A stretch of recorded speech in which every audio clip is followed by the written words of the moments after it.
अब आपको सीधे लिए चलते हैं गृह मंत्री अमित शाह के कार्यक्रम में।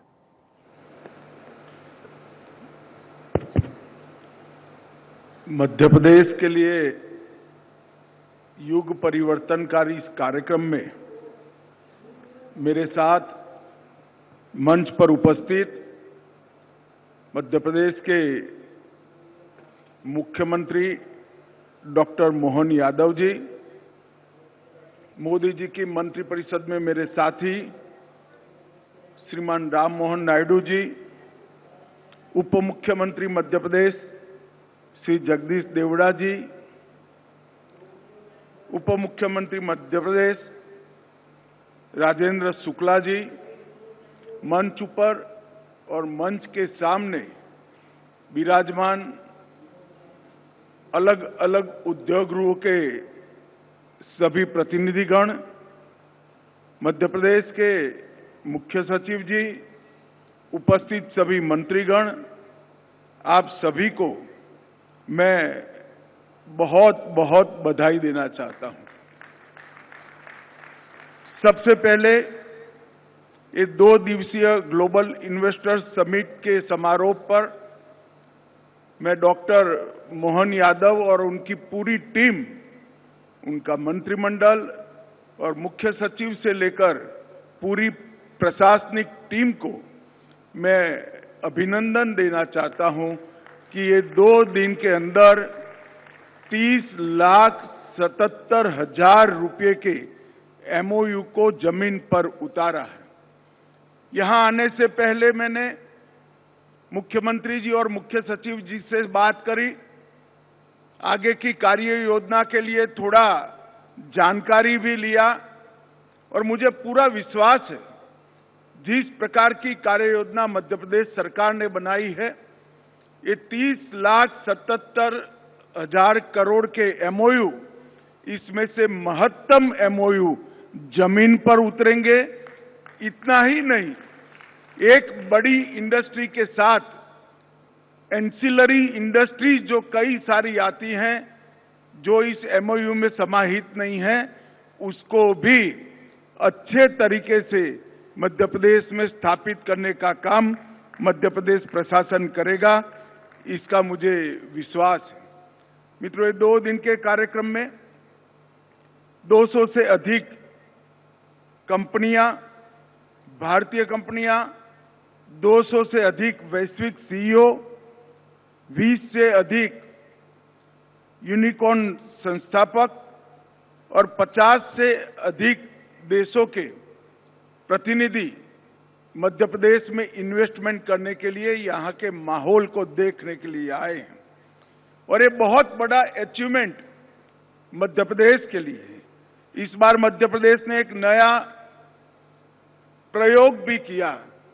ये प्रयोग आने वाले दिनों में बहुत सारे राज्यों को भी दिशा दिखाने वाला है कि हर क्षेत्र का एक अलग इन्वेस्टमेंट समिट 2 दिन का कर पूरे मध्य प्रदेश का एक प्रकार से समविकास करने का प्रयास किया गया है और मध्य प्रदेश के अंदर उद्योग बढ़ाने का काम इस प्रयोग ने किया है, ऐसा मैं मानता हूं। ये 2 दिवसीय समिट के अंदर मध्य प्रदेश ने अपने इंडस्ट्रियल पोटेंशियल, सेक्टोरल पोटेंशियल और विकास के लिए ग्लोबल पोटेंशियल को भी एक्सप्लोर करने के सारे रास्ते एक्सप्लोर कर ये बहुत बड़ा अचीवमेंट किया है। यहां कई सत्र हुए, विषयगत सत्र भी हुए, विभागीय शिखर सम्मेलन भी हुए और अंतर्राष्ट्रीय मंच के डिस्कशन भी हुए और ये सभी ने मध्य प्रदेश के विकास को नया आयाम देने का काम किया है। मित्रों, हम सभी जानते हैं कि मध्य प्रदेश हमारी देश की भव्य सांस्कृतिक विरासत से लैस राज्य है और मोदी जी ने जो सूत्र दिया है, विकास भी विरासत भी, वो सूत्र को मध्य प्रदेश चरितार्थ करने के लिए ढेर सारे प्रयास कर रहा है। इसका मुझे बहुत आनंद है। मित्रों, पूरे देश के परिदृश्य की बात करें तो 2047 तक मोदी जी ने देश के युवाओं के सामने, देश के 130 करोड़ की जनता के सामने एक पूर्ण विकसित राष्ट्र भारत को बनाने का संकल्प रखा है और 2027 तक दुनिया की तीसरी बड़ी अर्थव्यवस्था बनने का संकल्प भी रखा है। मध्य प्रदेश की ये इन्वेस्टमेंट समिट, मुझे विश्वास है कि दोनों लक्ष्यों को सिद्ध करने के लिए न केवल सहायक होगी, इसमें बहुत बड़ा योगदान भी देगी, क्योंकि जो नई कल्पना है डेवलपमेंट की, वो कल्पना में कभी कोई एक सरकार देश का विकास नहीं कर सकती। टीम इंडिया की कल्पना में भारत सरकार और सभी राज्यों की टीम इकट्ठा होकर समग्र भारत का विकास करे, इस दिशा में जाने का जो लक्ष्य मोदी जी ने रखा था, उसको मध्य प्रदेश के इस कार्यक्रम ने बहुत आगे तक बढ़ाया है। आज इस इन्वेस्टमेंट समिट के अंदर लोकल और ग्लोबल दोनों निवेश में वृद्धि करने के कई डायमेंशन अचीव कर लिए गए हैं। भारत की अमृत पीढ़ी के लिए, ये जो अमृत काल है, उसकी युवा पीढ़ी के लिए कई सारे कौशल विकास के द्वार ये समिट खोलेगी। ऑटोमेशन और जॉब क्रिएशन के बीच में समन्वय बनाकर मध्य प्रदेश सरकार ने जो नीतियां बनाई है, ढेर सारी अलग अलग सेक्टर के लिए नीतियां बनाई है, वो आगे बढ़ेगी और भारत को मैन्युफैक्चरिंग हब बनाने के लिए भी बहुत बड़ा सहायता करेगी। कोई भी व्यक्ति, कोई भी समूह, कोई भी कंपनी जब अपने एक्सपांशन के लिए स्थान तय करता है तो इसकी कुछ रिक्वायरमेंट है। सबसे पहला, एक स्टेबल गवर्नमेंट वो ढूंढता है जिससे नीतियों का स्थायित्व मिले और मध्य प्रदेश में मोदी जी के नेतृत्व में एक स्थायी और मजबूत सरकार अब विद्यमान है, जिससे विकास के द्वार खुले हैं। एक स्ट्रेटेजिक लोकेशन भी हमारे भारत के दिल ऐसे मध्य प्रदेश में है। बेहतर इंफ्रास्ट्रक्चर भी यहां पर बन चुका है। स्किल वर्कफोर्स की एक बड़ी फौज यहां पर उपलब्ध है। बेहतरीन इकोसिस्टम भी प्रशासन ने उपलब्ध कराया है। मार्केट का एक्सेस भी मध्य प्रदेश से ज्यादा और कोई राज्य को उपलब्ध नहीं है और डिमांड ओरिएंटेड इकोनॉमी भी अब यहां पर बढ़ रही है और इसके साथ साथ पारदर्शी शासन ने मध्य प्रदेश में इन्वेस्टमेंट के लिए काफी लोगों को आकर्षित किया है। यहां लैंड भी है, लेबर फोर्स भी है, माइंस भी है और मिनरल भी है, उद्योग की संभावनाएं भी हैं और ढेर सारे अवसर भी है। शिक्षित युवा भी है और स्किल वर्कफोर्स भी है। हर तरह से मध्य प्रदेश इन्वेस्टमेंट के लिए एक बड़ा आकर्षक केंद्र पूरे भारत में बना हुआ है। मैं आज मध्य प्रदेश की जनता को भी ये बताना चाहता हूं कि एक जमाना था जब मध्य प्रदेश को बीमारू राज्यों में गिनती की जाती थी। रोड, बिजली, सिंचाई, पानी की उपलब्धता, हर क्षेत्र में मध्य प्रदेश बीमारू माना जाता था। भारतीय जनता पार्टी के सातत्यपूर्ण 20 साल के शासन के बाद आज मध्य प्रदेश में 5 लाख किलोमीटर सड़क नेटवर्क बना है, 6 हवाई अड्डे हैं, 31 गीगावाट की ऊर्जा क्षमता है, जिसमें से 30% क्लीन एनर्जी है।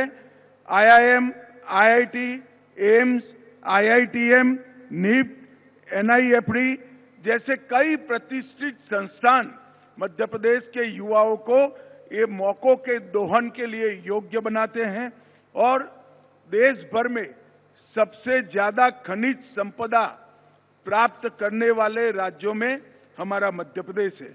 मैंगनीज, कॉपर, रॉक फॉस्फेट, कोयला, चूना पत्थर, लोहस, कई सारे मिनरल्स मध्य प्रदेश में उपलब्ध है। और आज एक प्रकार से मध्य प्रदेश देश का कॉटन कैपिटल भी बन गया है। देश का 25% ऑर्गेनिक कॉटन का सप्लाई हमारा मध्य प्रदेश करता है और मध्य प्रदेश फूड प्रोसेसिंग के लिए भी बहुत महत्वपूर्ण राज्य माना जाता है। राज्य सरकार ने 2025 के वर्ष को उद्योग वर्ष के रूप में बनाने का तय किया है और ईज ऑफ डूइंग बिजनेस के लिए जन विश्वास विधेयक पारित करने वाला मध्य प्रदेश देश में सबसे पहला राज्य बना है और मुझे विश्वास है कि सभी प्रयासों से मध्य प्रदेश पूरे भारत में टॉप अचीवर बनेगा। आने वाले दिनों में मध्य प्रदेश में जो पोटेंशियल है, एग्रीकल्चर पोटेंशियल, इंडस्ट्रियल पोटेंशियल, ये सारा 100% एक्सप्लोरेशन करने में टीम मध्य प्रदेश सफल होगी, इसका मुझे विश्वास है। मित्रों, मोदी जी के 10 साल के शासन में भारतीय अर्थव्यवस्था 10वें क्रमांक से छलांग लगाकर 5वें क्रमांक पर आई है और मुझे विश्वास है 2027 में हम विश्व की तीसरे नंबर की अर्थव्यवस्था बनकर आगे बढ़ेंगे। फॉरेक्स रिजर्व हमारा 2 गुना हुआ है, जीडीपी 2 गुना हो चुका है और प्रति व्यक्ति आय भी 10 साल में 2 गुना हुई है। मगर मैं बड़े विश्वास के साथ मध्य प्रदेश और देश के लोगों को बताना चाहता हूं कि ये 10 साल में हमने एक बहुत बड़ी बुलंद इमारत की नींव डालने का काम किया है। ये जो नींव डली है उस पर आने वाले 10 साल में भारत के विकास के कई नए आयाम गढ़े जाएंगे, क्योंकि इसके लिए ढेर सारे सुधार मोदी जी के नेतृत्व में हुए हैं। मैं इसमें से सिर्फ बैंकिंग की बात करना चाहता हूं। एक 10 साल के अंदर 54 करोड़ लोगों को एक प्रकार से बैंकिंग की नेट में लाने का काम किया। ये ऐसे लोग थे जिनको आजादी के 75 साल तक बैंक अकाउंट खोलने का सौभाग्य भी नहीं मिला था। आज वो सभी को बैंकिंग उपलब्ध कराने का काम नरेंद्र मोदी जी ने किया है। इंसॉल्वेंसी और बैंक्रप्सी कोड और एनपीए को 2.5% से नीचे पहुंचाना, जीएसटी का सफल इम्प्लीमेंटेशन, सिंगल विंडो क्लियरेंस और कई सारे इंफ्रास्ट्रक्चर के काम, एक प्रकार से देखें तो 10 साल में 60,000 किलोमीटर राजमार्ग की वृद्धि हुई है, 8 लाख किलोमीटर गांवों के रास्ते बने हैं, हवाई अड्डे 74 की जगह 157 हुए हैं, रेलवे के वृद्धिकरण में डबल वृद्धि हुई है और कार्गो हैंडलिंग में भी डबल वृद्धि हुई है। और भारत ने नए इनिशिएटिव लेकर आने वाले 25 साल तक जो सेक्टर विश्व की अर्थ की नीति तय करने वाले हैं, विश्व की इकोनॉमी की दिशा तय करने वाले हैं, ऐसे सेक्टर में भारत आज फाउंडर बना है। चाहे एआई हो, ग्रीन हाइड्रोजन हो, ग्रीन एनर्जी हो, इलेक्ट्रिक व्हीकल हो या पुराने सेक्टर जहां हम पिछड़े हुए थे, सेमीकंडक्टर और डिफेंस और हेल्थ हो, हर जगह पे हमने गैप को समाप्त करने का काम किया है।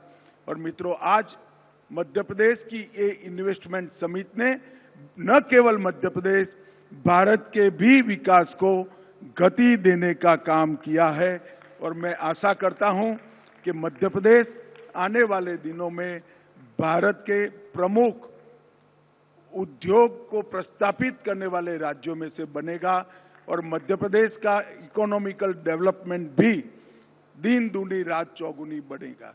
जो लोग विश्वास कर मध्य प्रदेश में इन्वेस्ट करने के लिए आए हैं, मैं मध्य प्रदेश सरकार और भारत सरकार की ओर से उनको विश्वास दिलाना चाहता हूं कि यहां एक पारदर्शी, आपको एडमिनिस्ट्रेशन भी मिलेगा, स्थायी नीतियां भी मिलेगी और 2 कदम आगे बढ़कर आपके सामने हाथ बढ़ाने वाला प्रशासन भी मिलेगा।